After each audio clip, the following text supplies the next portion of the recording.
Welcome. I'm Bruce, and I'm the kind of hosting the session.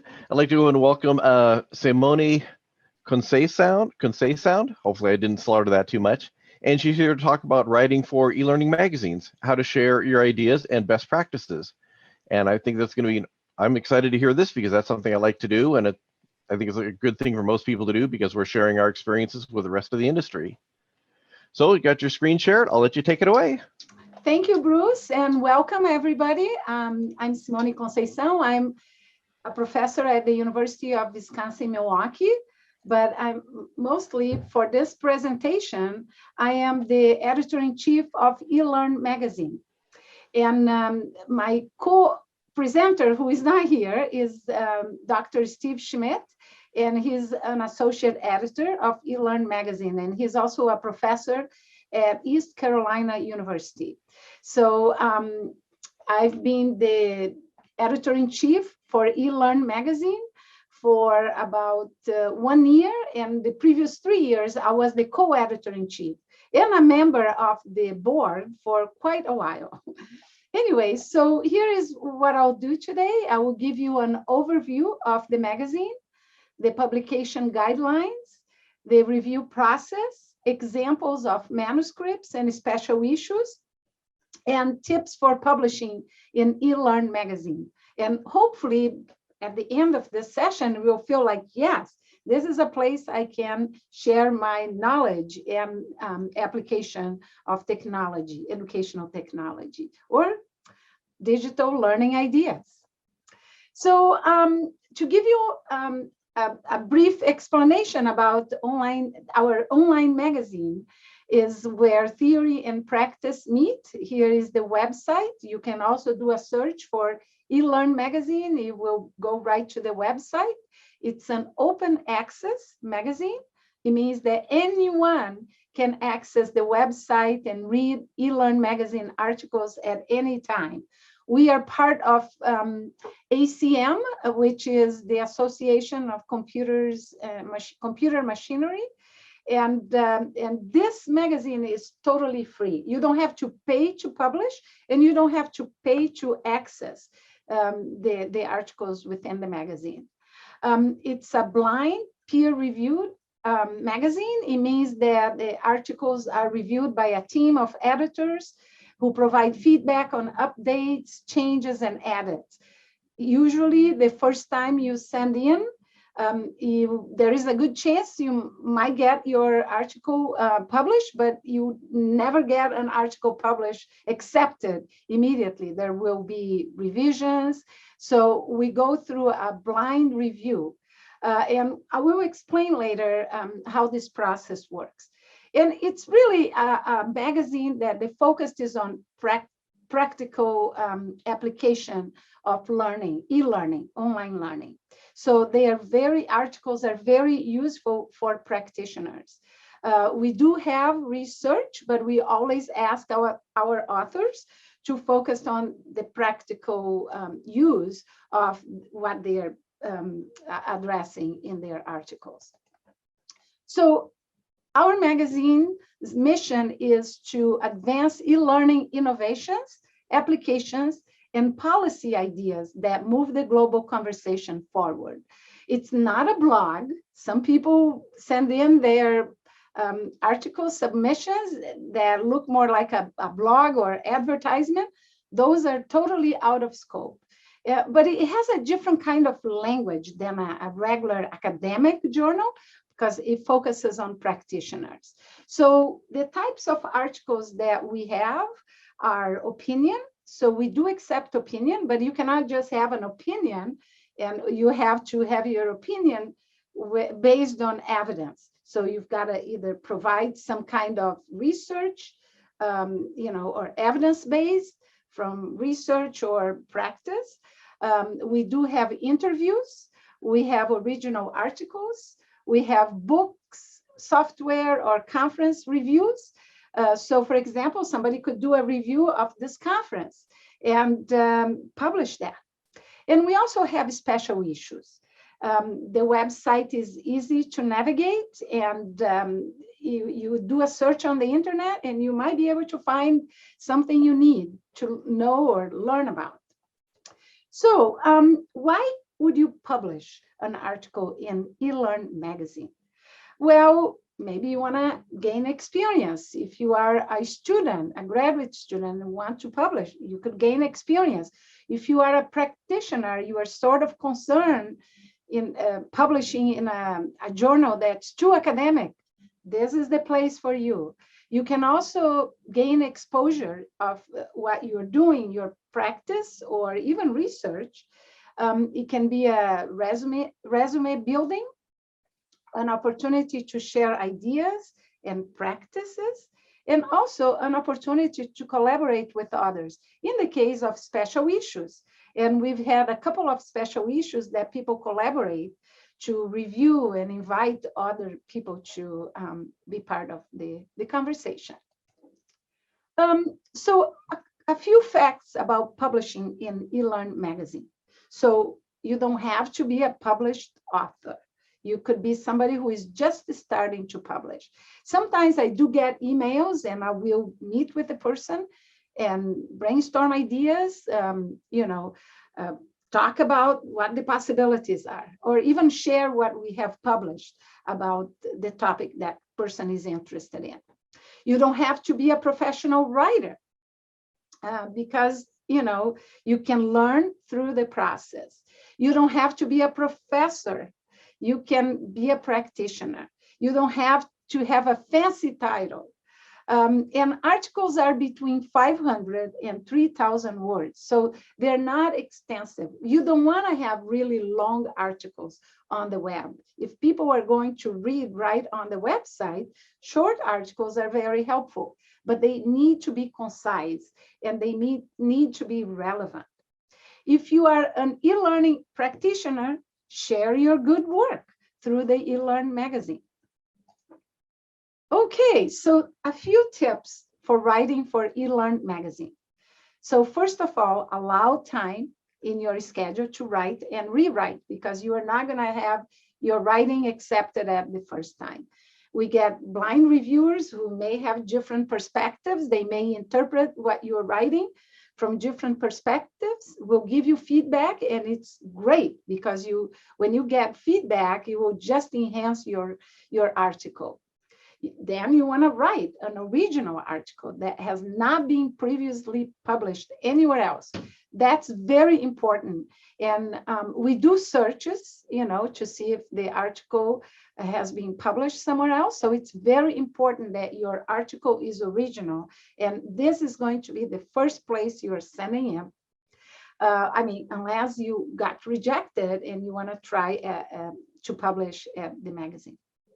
You want to review existing articles in the website of the magazine to get an idea of tone and style, because the tone is not academic, it's actually conversational. And you want to adhere to writing guidelines and deadlines. So once you get into the system, there will be timelines for completing the submission, the review, getting feedback. And that's something that I'm the editor-in-chief, and I have a senior editor who works with me. We meet every week, and we are always moving the submissions forward and quickly. You could potentially have an article published in 3 months, a minimum of 3 months. So it could be a quick process, depending on the feedback and your revisions too. So let's get started. So you want to identify a topic. So then, you want to identify the type of article you would like to submit, which it could be an opinion, a review, and within an original article, it could be a case study, or it could be research, or it could be, theory to practice that you want to show an application you have done. You want to review the guidelines, and you want to remember that editors want to see your work published. So do a good job right at the beginning. So now you're writing your article, you want to stay focused. You want to write clearly and succinctly. You want to use appropriate grammar, sentence structure, and punctuation. You want to use a consistent writing style throughout the article, because sometimes people will copy and paste from previous work they have done, and it doesn't have a good flow. And you want to really look at the guidelines for the magazine, and they are right in the website.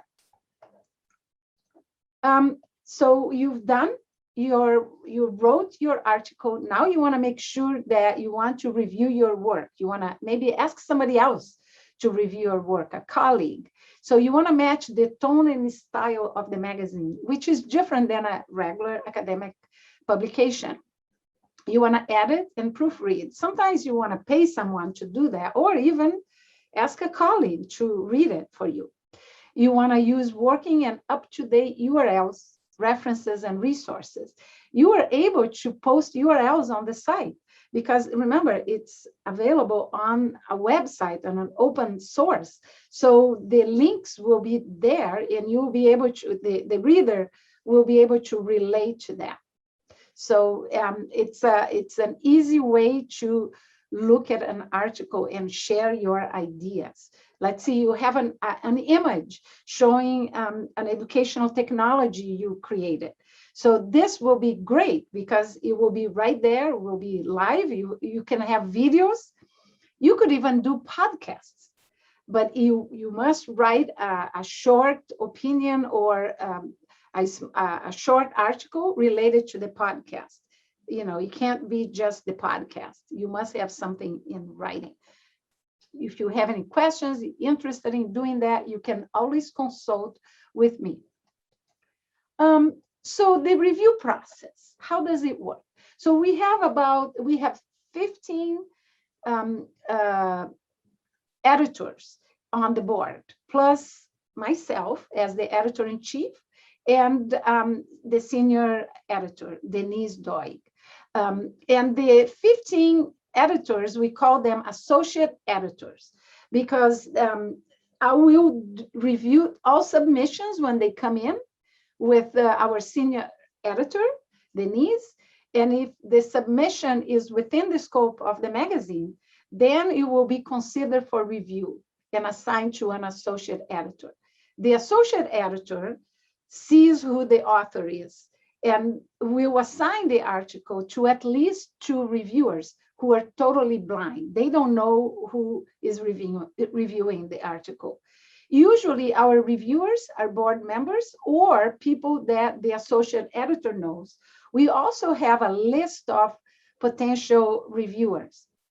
And when we do that, we share that list with our associate editors, which the associate editor is a board member. So the associate editor will recommend to reject, accept, or make minor revisions or major revisions. So those are the options: reject, accept, minor revisions, and major revisions. Very rare we'll have an article that will come in and will be accepted immediately. So if the author is asked to revise the article based on the editor's suggestions, a new deadline will be established in Manuscript Central. So we use Manuscript Central as our management system for the reviews and uploads and of the articles. And that was introduced to eLearn magazine probably 5 years ago. It's been very recent. And the magazine was not peer-reviewed before, but now it is. And then when the author submits the revision, again, the associate editor will get that revision. And the associate editor could actually accept that revision without sending out for a new review. But the tendency is to send out for another review by editors. And then when it comes, if it's accepted, then the submission will be copy edited and assigned a tentative date of publication. We published about 2-3 articles a month. And our acceptance rate is about 17.6%. So we do get a lot of out of scope articles. People may think we are a blog, but we are not, or they don't provide any evidence-based, and those are immediately rejected. So some examples of publications that we've had on the site. I don't have the links here, but it's just to give you an idea about the topics. So the first one is designing successful e-portfolio practices. This was a book review. So recently we contacted a publisher and we got 4 books related to the magazine. And we asked people interested in doing a book review, and we'll mail out the books. And we should be getting some new book reviews this year. At least 4 we'll get it this upcoming year. Facing global health crisis using mobile communications, an international virtual exchange experience. That was an article. eLearn magazine, 3-year in review and beyond. So that's an editorial. So I usually do 1 editorial a year, and I will do a little summary of what happened in that year. Types of articles, themes in the articles, how many articles we've had, and any changes to the magazine. Another article was how a vocational center changed its way to train adults, computer-based learning and vocational training, a case study. So again, this is an example of a case study showing technology related to learning and e-learning. And this last example is an interview with Dr. Janet Zadina, applying educational neuroscience research to instruction and e-learning. Excellent. And I will show you later the site with, we have an area of the site where you can see which articles have been viewed the most. So next is a few points to consider when you are going to publish in the magazine. So most articles require some sort of rewrite or revision, as I mentioned before. So do not be discouraged if you have to revise, okay? Make the revisions requested, resubmit your article, and then further revisions may be needed. If you follow all the guidelines and stick with the writing process through the revision steps, it is very likely that your article will be published in eLearn magazine. We've had some articles that come in that may have a potential, but it reads like a blog, or there are no evidence-based information, data in the article. And sometimes we'll contact the author. Instead of just rejecting the article, we'll contact the author and say, here, a couple of options. We can unsubmit your article, you make the revisions, add evidence-based, and submit again a new article. Or we say, if you are not going to do that, we'll reject your article. We give people a choice. And Denise and I meet every week to go over the articles. The other thing we do is special issues. We are about to publish a special issue on e-assessment. It will come out in August. And for those cases, we'll have an associate editor, 1 or 2, that could be somebody who could come in from outside, or it could be a board member.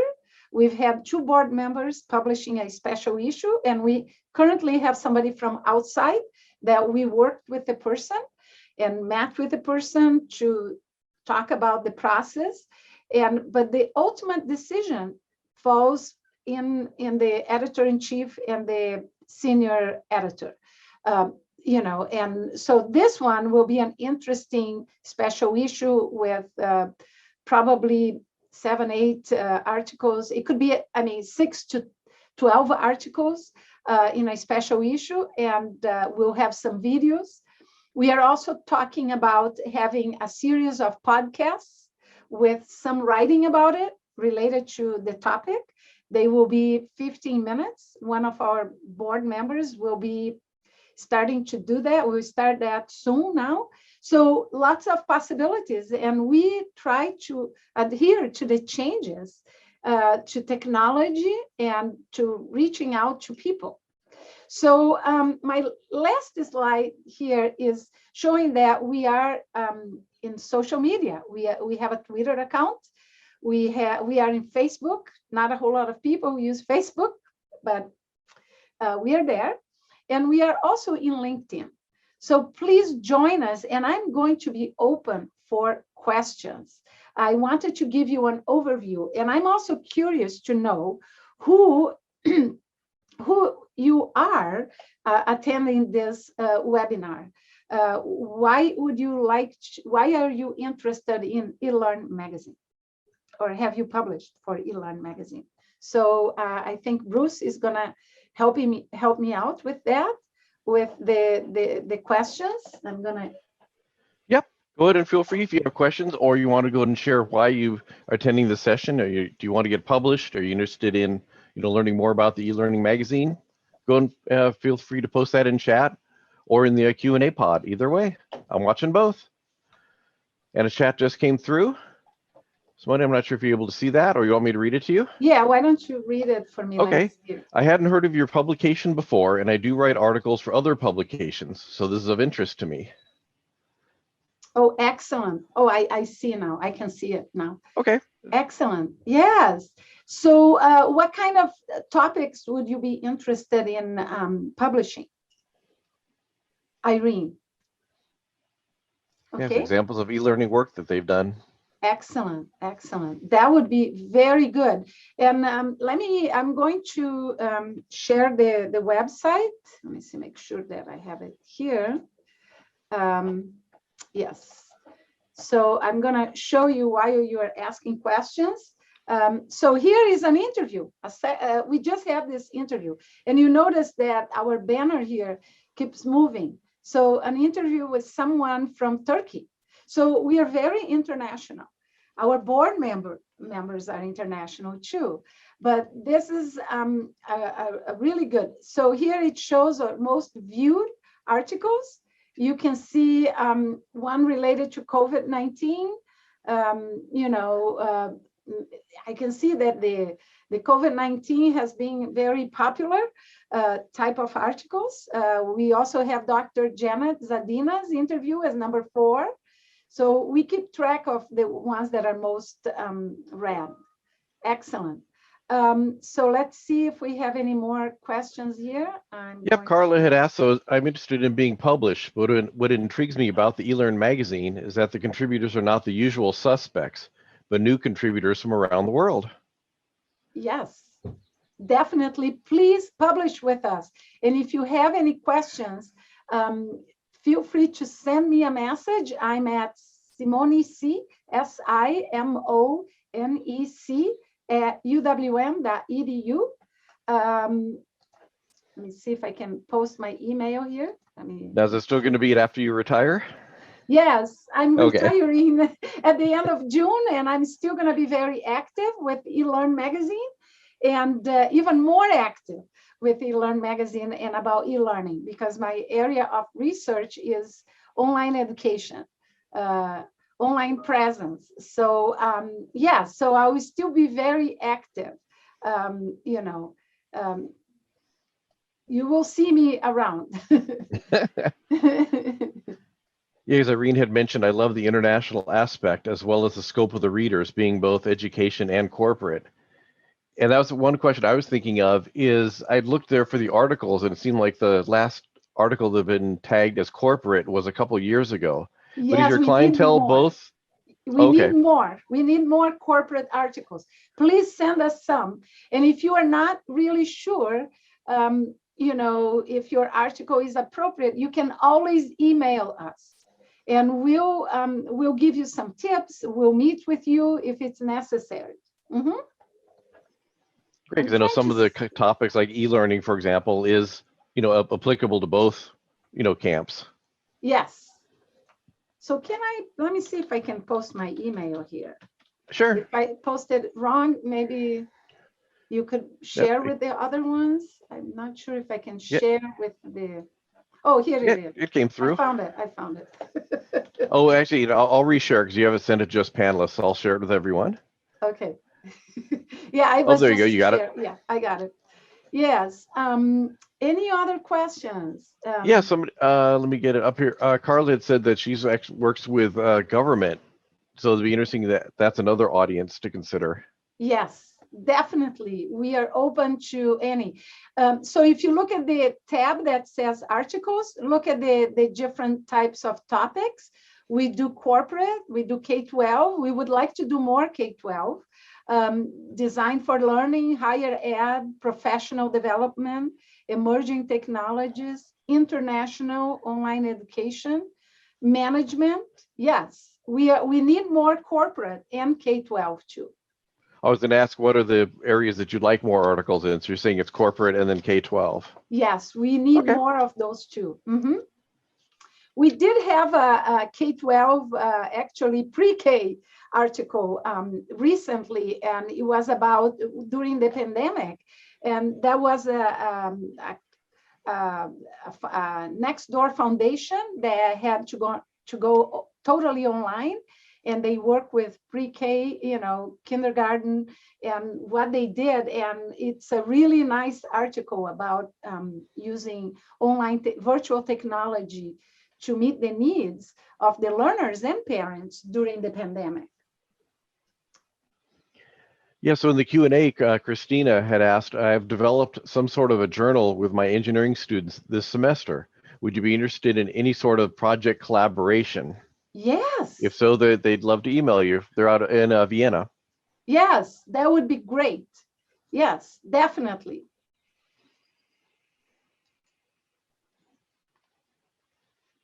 So Carla said that she heard that we are looking for evidence-based articles, if we are also looking at current practices in the field.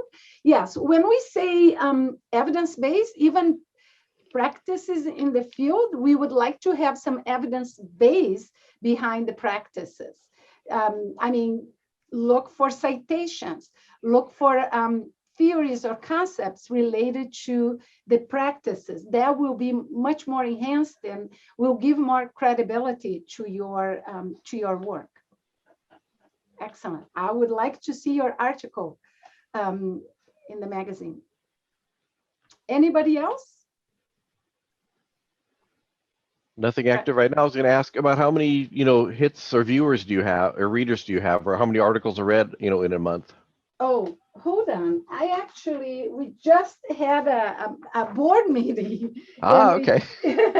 This is not a placed question, but it's turning out. That's a good question. So let me see. I don't have that, but I have the number of manuscripts and from, let me see.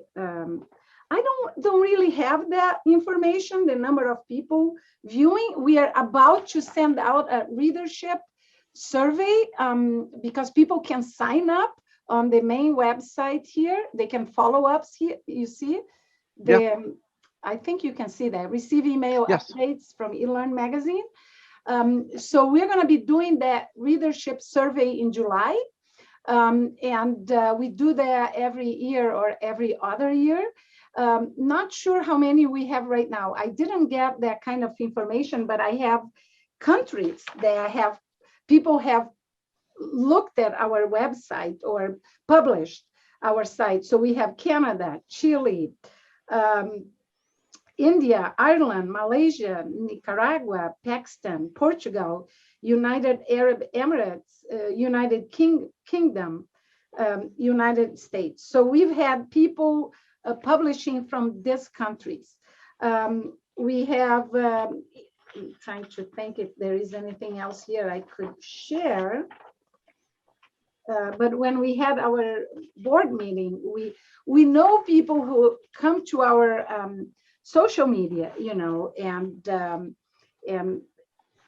it has grown a lot because we do have 2 people who coordinate our social media, and they are board members. And so we try to engage with people and would like to engage even more. So please follow us in our social media to know what's going on. We publish our recent articles and refer to the website.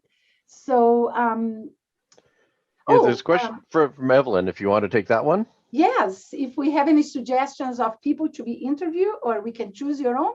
Yes, you can choose your own, definitely. But maybe before you do the interview, check with us, and then we'll definitely give you some feedback. That would be awesome. Anybody related to e-learning, online education in different contexts, like corporate, yeah, it would be awesome. And we don't have audio, video, podcast type of interviews right now, but we are open to it. So please, we'll be very pleased with it. Do you have any suggestions, Evelyn? Yeah, you can either type or let us know, and the other co-host, she can actually unmute you if you'd like to speak. Okay, you don't have any suggestions right now. It's okay, but it's gonna give you some food for thought. After after you navigate the website, you will be able to see. So for example, you can go here and look for interviews. Okay, so we had one in 2020, one in 2021. It's been about 1 or 2 a year. You can see the type of, you can look at the type of interviews we have before you go out and find someone. It's been very, very, in 2019, we had quite a few, So, how about articles discussing like tools and yes, practices and things like that can be used as part of online or e-learning? yes, those would be great. We haven't had those lately, so that would be awesome, and it's very related to this conference. Mm-hmm. Yep. And I mean, it's not product placement. It's nothing that, for example, the ones I was thinking of, I don't have any stock in them or something. It's just tools that I've come across. It's like, hey, these things are really useful, and like to share it with other people. So, okay. Yeah. I'll The have to other start thing making you notes. can also do is you could compare tools, and then do some, if you could get some evidence-based, how people are using them. And you could use, quotes from people who have used them. That would be appropriate. Okay. Yeah, working for Dell, we're evidence and data-based almost to a fault. So we've got Yes. plenty of that. Yeah, I know. Yeah, that would be awesome if you could do that. So if you look at here, this one is K-12. This is the one I had mentioned that was done about COVID, engaging young learners through online teaching. And if you look at, talks about the story, what's going on there, and then even has some graphics, showed how the schedule was done for virtual learning and with parents, and then the type of interactivity that they had to use. So it's very practitioner oriented, online presence. And here is, they show how they were keeping track of the e-learning engagement with kids. So, and then they did a little bit of teacher perspective of this transition. And that was done last year. So, and here is the way we do our references. You create links within the article and go down. Yeah. Anyway, let me see if I can find another, sorry, I'm moving too fast here. Let me see if I have any other K-12 here that you can see, but we haven't had too many of them. This one is not K-12, I think. Yeah, it is. Yeah, yep. It is blended. But let's see. Let me do a search for special issues. Let me see past issues. Let's see if it's in there.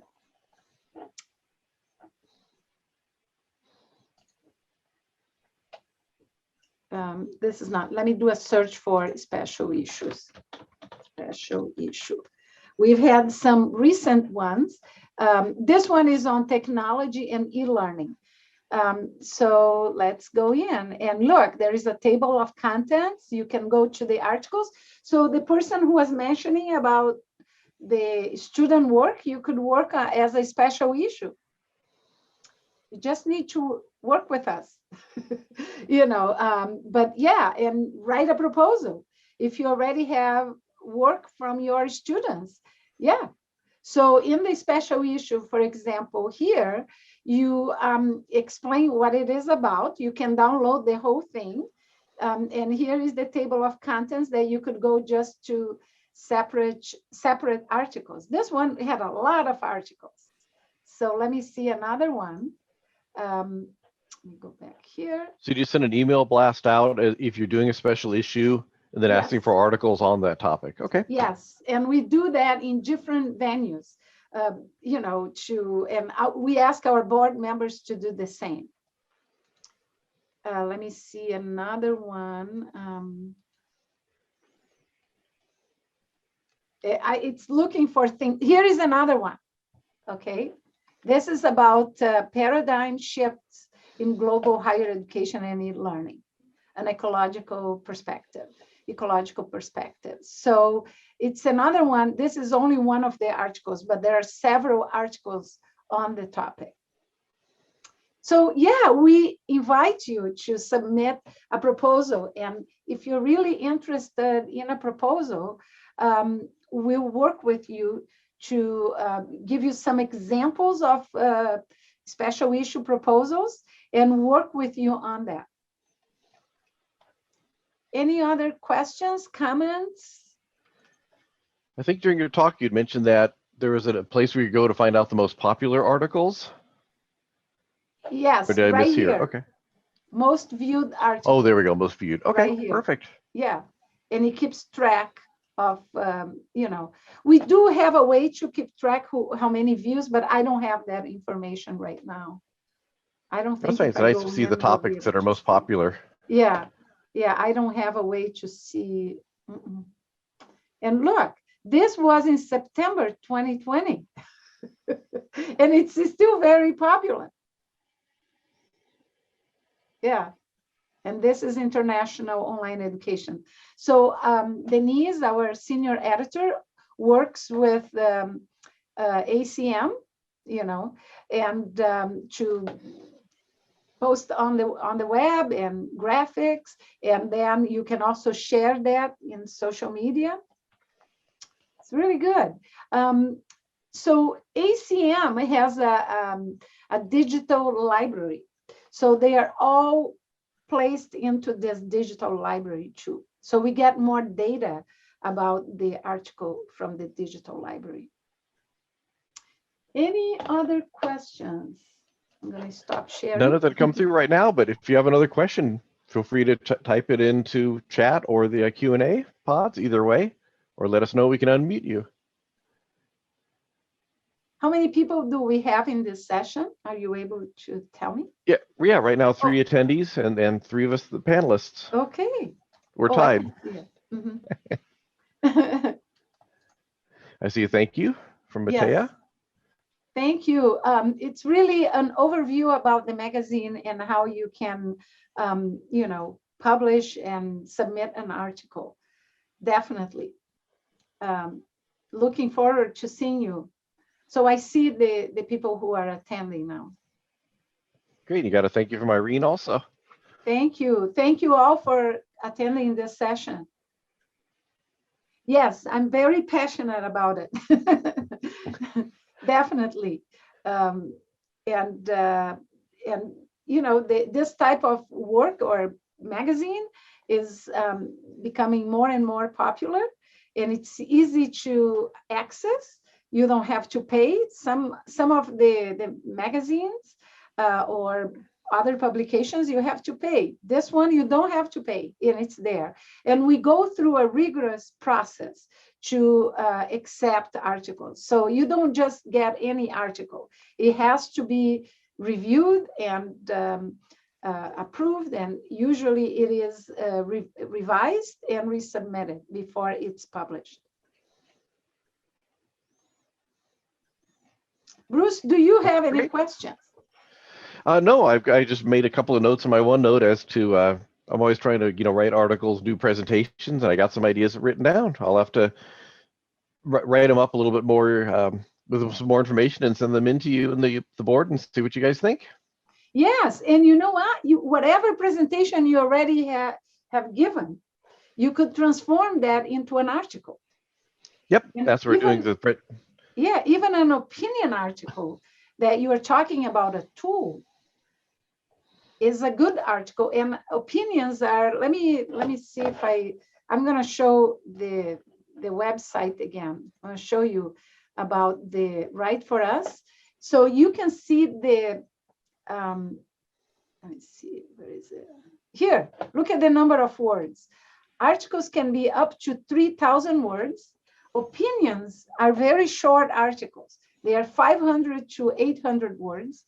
Interviews could go 750 to 1,200 words, and the same for reviews. So they are short articles.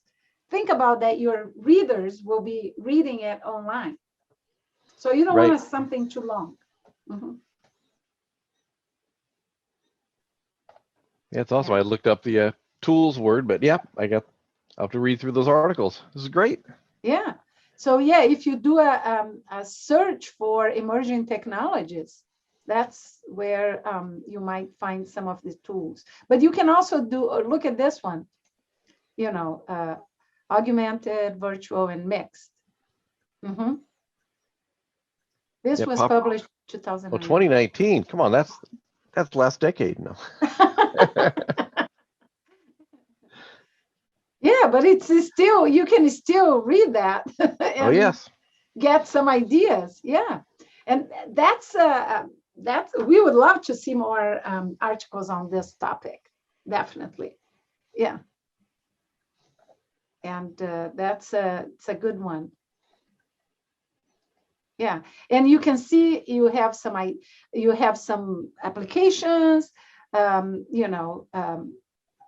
and explain how that can be used, what steps you could take to do that, getting started with the design process, Yep, design process. Yeah, call to action. That's great. Yeah. So we had at least 6 articles on this past year on COVID. And probably my editorial for this year will involve those to see what are the themes related to COVID that people are writing about that can help others. So I'm trying to see here. So here are the reviews. You can see software reviews. That's another one. Mm-hmm. Somebody did a review in 2013, Adobe Presenter 9. So we have all kinds of articles. This one was in 2016. We haven't had many software reviews, personal profiles in online learning. And this one was in Moodle. It's related to technology.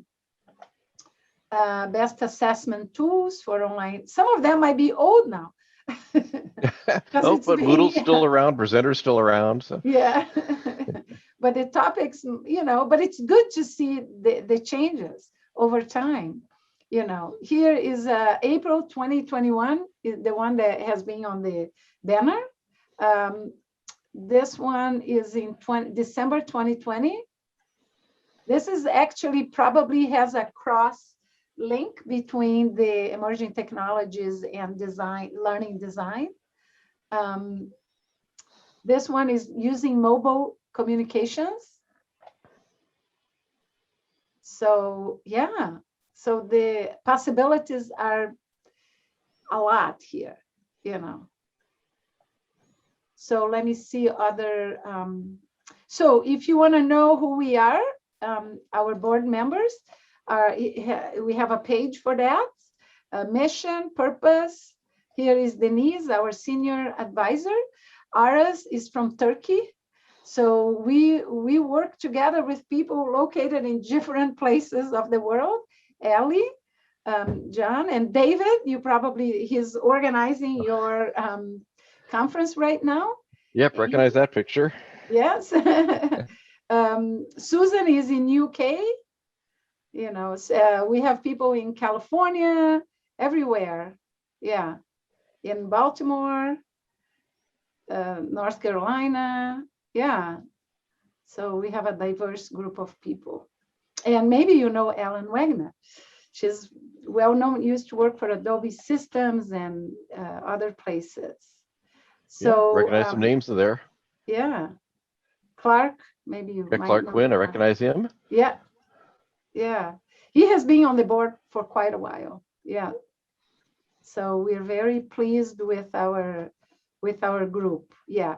And then you know, so contact us, and you can contact me directly if you you have an idea.